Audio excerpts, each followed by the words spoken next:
کی طرح سانگڑ میں بھی پاک فوج کے ساتھ ہزار یکجہتی اور انڈیا کے خلاف ریلیاں نکالی گئی. اسی حوالے سے مختلف تنظیموں اور کے ساتھ ساتھ اسکولوں کے طلباء کی جانب سے ریلیاں نکالی گئی اور پاک فوج کے حمایت میں نعرے بازی بھی کی گئی اور انڈیا کے خلاف سخت نعرے بازی بھی کی گئی.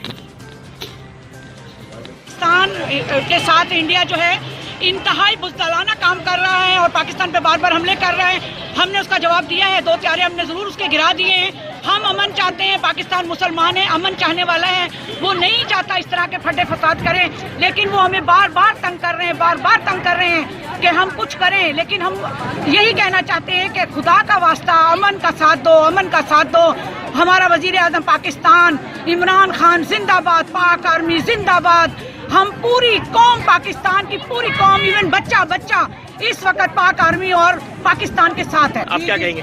ہم کو سب سے پہلے تو ہم یہی چاہتے تھے کہ یہ امن ہو, لیکن اگر وہ بار بار مداخلت کر رہے ہیں ہماری سرحدوں کے میں, تو لازمی بات ہے ہمیں اس کا منہ توڑ جواب دینا ہے. ہم اپنی حکومت کے ساتھ, اپنی پاک فوج کے ساتھ, وزیر اعظم کے ساتھ, وزیر اعظم عمران خان کے ساتھ, ہم ان کے ساتھ ہیں اور اللہ کی ذات ان کی مدد فرمائے گی انشاءاللہ. اور ہمارا بچہ بچہ جو ہے وہ جان تک دے گا. میں کہنا چاہوں گی کہ یہ جو ہو رہی ہے دہشت گردی نہیں ہونی چاہیے اور ہمیں پاکستان کو ہندوستان کو آپس میں تعاون کرنا چاہیے. یہ جو لڑائی ہے یہ ہمیں ختم کرنی چاہیے, پر ہندوستان ہمارے ساتھ صحیح نہیں کرا. انہوں نے ہمارے خلاف ایک ورزی کی ہے, تو ان کو مطلب ایسا نہیں کرنا چاہیے تھا. بڑھتی ہوئی بھارتی جارحیت کے والد صاحب, بھارت کو خاموش رہنا چاہیے. وہ دیکھ رہا ہے کہ ہم اس کو اسی طریقے سے جواب دے رہے ہیں جس طرح سے ایک بہادر قوم جواب دیتی ہے.